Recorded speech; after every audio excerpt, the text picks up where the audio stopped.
Imagine satellite cameras capturing something that shouldn't exist. A 1,500-acre construction site with over 100 cranes working day and night, digging massive holes deep underground, 20 miles southwest of Beijing. No official name, no public announcement, just guards turning people away saying nothing to see here. Sounds like a conspiracy theory, right?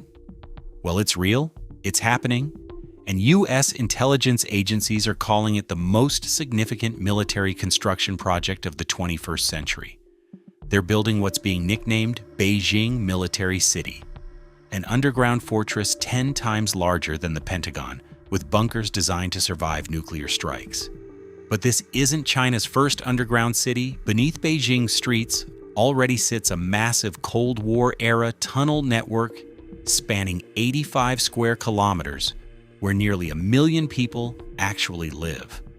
And as you'll see, these two projects combined might reveal China's strategy for something much bigger. Today, we're going deep into how China built secret cities beneath the surface, the mind-blowing scale of these underground networks, and what they're really preparing for. Why build entire cities underground? Alright, so before we get into the jaw-dropping details of what's being built right now, let's talk about why China has been obsessed with underground construction for decades.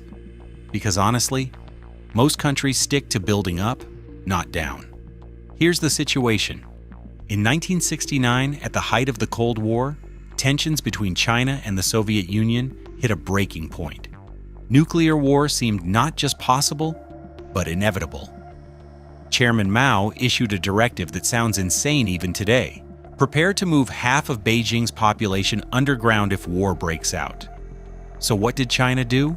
They mobilized over 300,000 citizens, including school children, to dig an enormous network of tunnels by hand beneath Beijing's city center.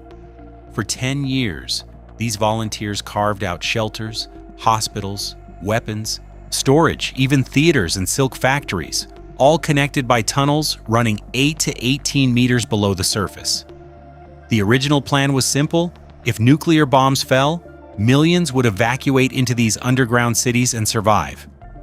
The network allegedly connected every major landmark: Tiananmen Square, the Forbidden City, government buildings, military bases in the outskirts, everything. There were roughly 90 hidden entrances throughout the city, trap doors concealed in shops and homes, ready to swallow Beijing's population in case of attack. And here's the kicker: this wasn't theoretical. They actually built it, fully operational cities underground with everything needed for long-term survival. When the Cold War ended and the Soviet threat disappeared, these tunnels didn't get destroyed. They got repurposed. By the 2000s, landlords started illegally renting bunker space to migrant workers who couldn't afford Beijing's astronomical rent. Suddenly, nearly 1 million people, nicknamed the Rat Tribe, were living permanently underground in these Cold War shelters. Restaurants, barber shops, small markets, entire communities thrived beneath the streets. Dark, damp, no natural light, but rent was 1/3 the cost of surface apartments. Authorities eventually cracked down, closing many sections after floods and safety incidents, but even now parts of the network remain active, some converted into tourist attractions, others still housing residents, and some sections, nobody knows what's in there anymore. Which brings us to what they're building now and why it's making the Pentagon very, very nervous.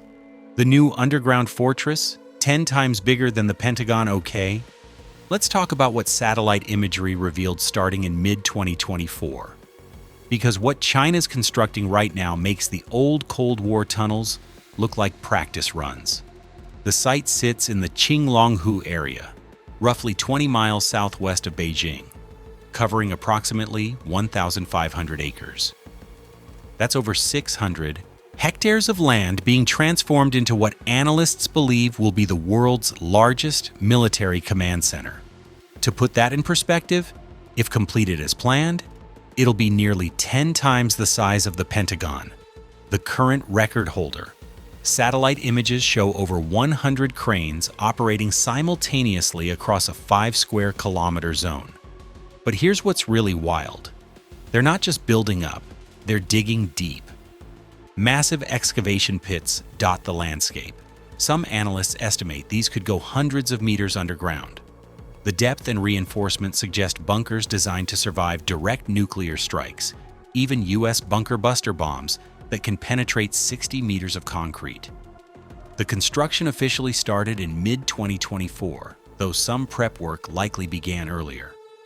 By early 2022, satellite images showed the area filled with residential buildings and open land.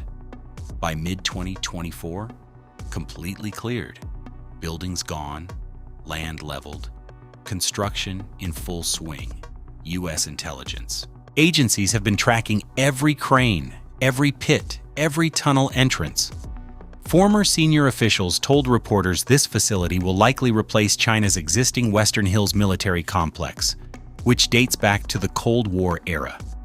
The new site offers something the old one doesn't: protection against modern precision weapons and next-generation bunker busters. But here's where it gets interesting. The Chinese government hasn't said a single word about this project publicly. No official name, no press releases, no acknowledgement it even exists. When reporters tried approaching the site, security guards blocked them, claiming it's a restricted military area. Local shopkeepers confirm nobody's allowed near it. Warning signs forbid drones and photography. The entire 1,500-acre zone is locked down tight. So what exactly are they building down there?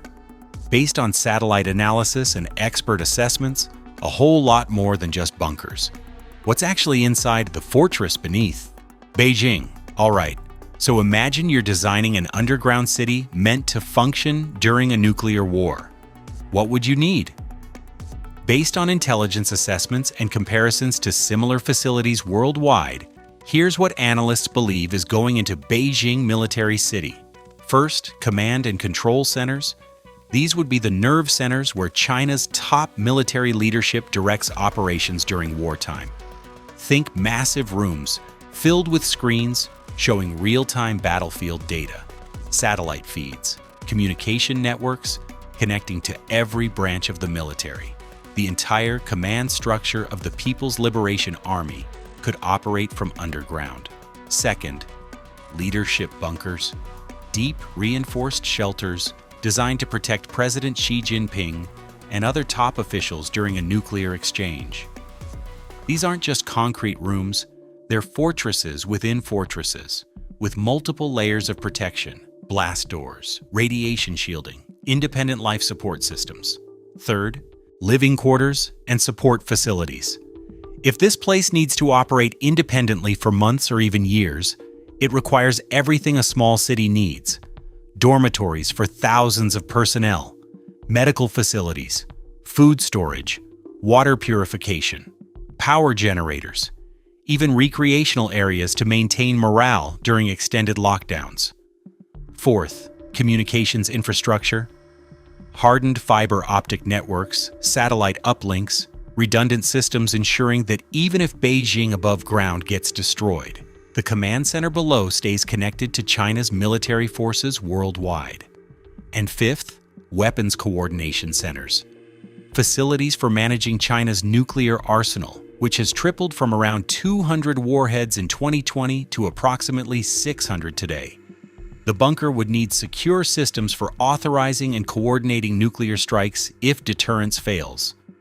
Former U.S. intelligence officials have stated publicly that this facility's scale and characteristics suggest it's designed as a doomsday command post, the kind of place where China's military keeps fighting even after suffering catastrophic losses above ground. Now you might be thinking, okay, so China's building a really big bunker, but does it actually matter? That's where the timeline gets interesting. The 2027 deadline. Why this matters now. Here's the thing about this construction project: the timeline isn't random. China has set a very specific goal: transform the People's Liberation Army into a world-class military by 2027. That's the 100th anniversary of the PLA's founding. and President Xi has made it clear this deadline is non-negotiable. But there's another significance to 2027. U.S. military commanders have stated on record they believe China will be fully capable of invading Taiwan by 2027.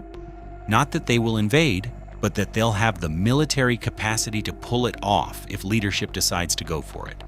So here's what we're looking at. China racing to complete a nuclear-resistant command bunker by the same year they're expected to achieve the military capability to take Taiwan by force. Coincidence? Intelligence analysts don't think so. The bunker serves multiple purposes. First, it's deterrence, showing the U.S. that China has hardened its command structure to the point where decapitation strikes won't work. Second, it's preparation.